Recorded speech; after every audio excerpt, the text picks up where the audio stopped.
السلام عليكم ورحمة الله تعالى وبركاته. نتمنى تكونوا بخير وعلى خير. اليوم جبتكم واحد الوصفة زيلاشية كيحماقوا عليها الناس أصيلة، كنستعملوها في الأفراح وخاصة في العراسات وخاصة في يوم الحنة. ضروري من هذا الطبق ما يكون، لذلك بغيت نجربه معكم وكنتمنى يعجبكم. بقاو معايا ندوزو نحضروا هذا الطبق ونتمنى ينال اعجابكم.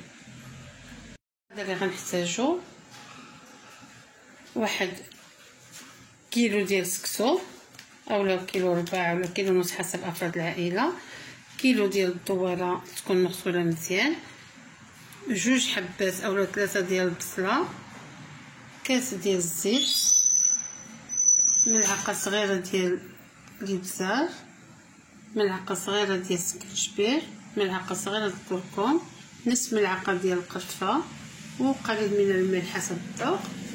كنحتاجو كذلك واحد الملعقه عامره ديال السمنحه، واحد ضماد البنه، هذه كتبقى اختياريه، انا كنعملها باش ما كتبقاش ديك البنه ديال الدواره. وندوزو للمرحله الثانيه. المرحله دابا ملي كنجيبو الدواره اللي كنكونوا غسلناها من قبل، كنرقدوها في الملحه والليمون، كنزيدو معاها حتى السكنجبير، كنخليوها ترقد واحد ساعه ولا ساعه ونص حسب الوقت ديالنا، ومن بعد كنعاودو نغسلوها مزيان. عاد ندوزو للمرحله اللي من بعد.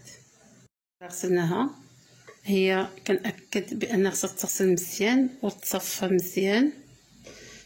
هانتوما كتشوفوا الماء صافي، ما بقات كتطلق والو من الوسخ ديالها. دابا كنمشيو نهزوها نصفيوها. بسم الله.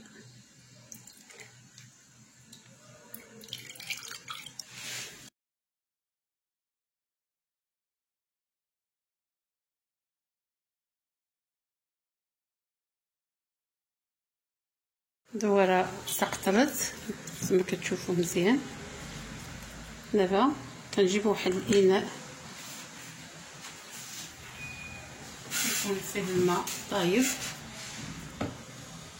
كنفرغوا الدواره ديالنا ديك الماء طايب، خلطوه يغلى شي شويه.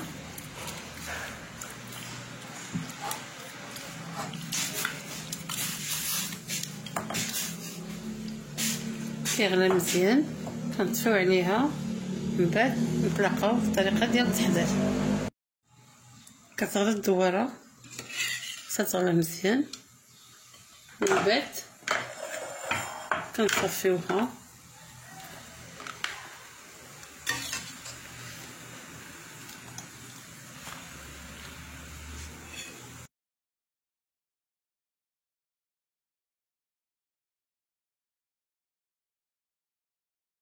ملي كنغليو الدواره ديالنا كنغسلوها كنصفيوها، كتولي على هذا الشكل هذا. دابا غنمشيو للطريقه ديال التحضير. كنجيبو الطنجره ديال الضغط،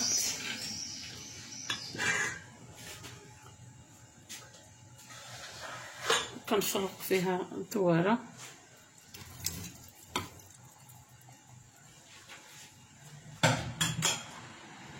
من بعد كنزيدو ديك 3 البصلات الصغار اللي شردناهم على هذه الطريقه هذه.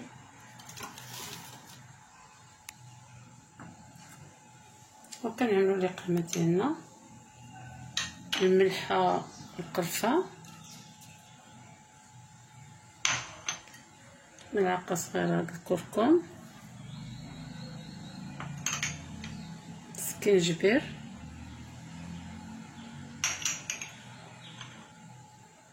الابزار،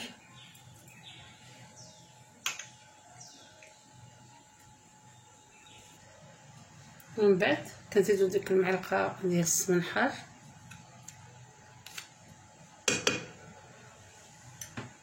كنزيدو ديك الضامه ديال البنه،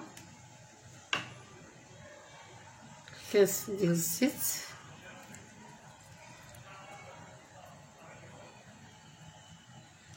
كنضيفو واحد الكاس صغير ديال الماء، حيت الدواره خصها تشحر مزيان باش ما يتحرقوناش داك القامه ديالنا. نردوها فوق العافيه ونبقاو نشحروها حتى تشحر مزيان ونكملو من بعد. الدواره هي كتشوفوا تشحرت مزيان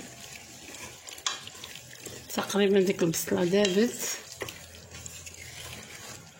دابا غنمشيو نمرقوها. كنعملو الماء الكافي باش طيب، ومن الاحسن يكون الماء دافي.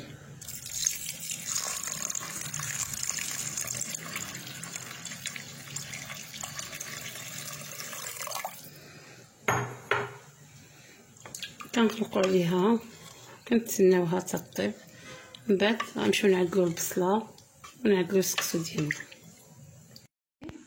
الدواره ديالنا طابت. سكسو بخرناه التبخيره الاولى وكنعاودوه التبخيره الثانيه.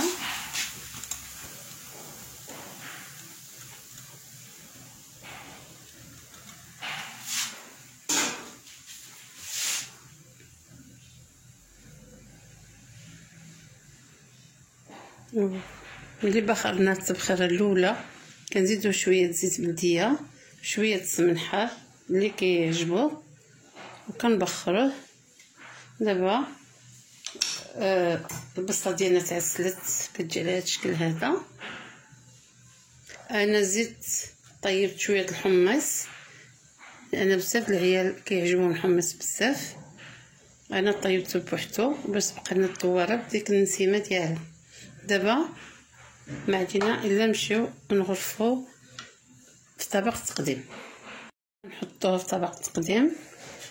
كنجيبو المرقه ديال الدواره كنصفيوها وكنرقو السكسو.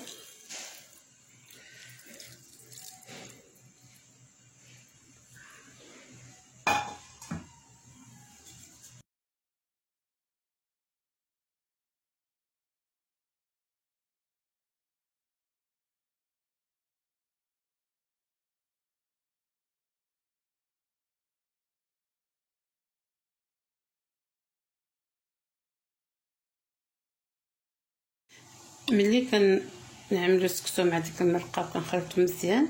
نتوما كتشوفوا خصو يجي فازل، ما كنزيدوش المرقه من بعد بزاف. دابا غنمشيو نحطو الدواره ديالنا.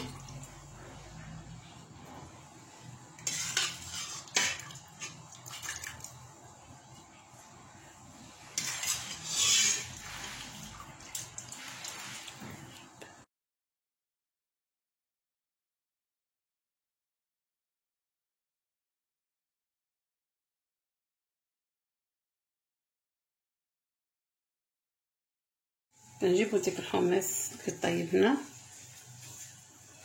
كنطيبو بشويه السكنجبير وسمينه حاره شويه البصله كيجي لذيذ بزاف واخا ما كيطيبش مع الدواره.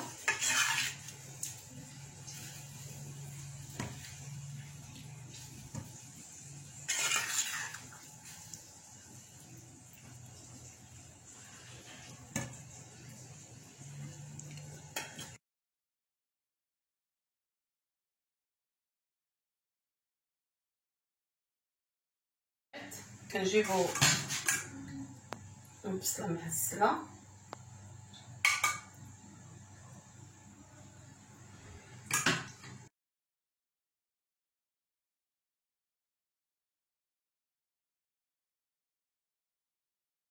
كنزوقوه بشويه القرفه.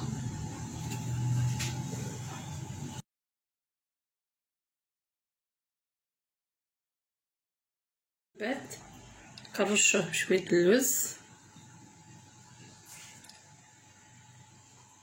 واللي بغى يعمل اللوز صحيح يعملو. كنأكد لكم بانه الطبق كيجي رائع جدا.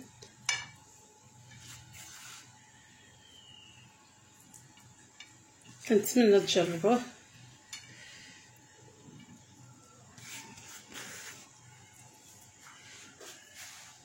نقدموه للحباب ديالنا بالصحه والراحه. كنضيفوا معاه واحد زلافه د المرقه اللي كيعجبو ما كيعجبوش ناشف بزاف. نتمنى تعجبكم هاد الوصفه ديالي وتجربوها. وشكرا على الدعم والمشاركة ديالكم معايا، وإلى اللقاء في وصفة أخرى إن شاء الله.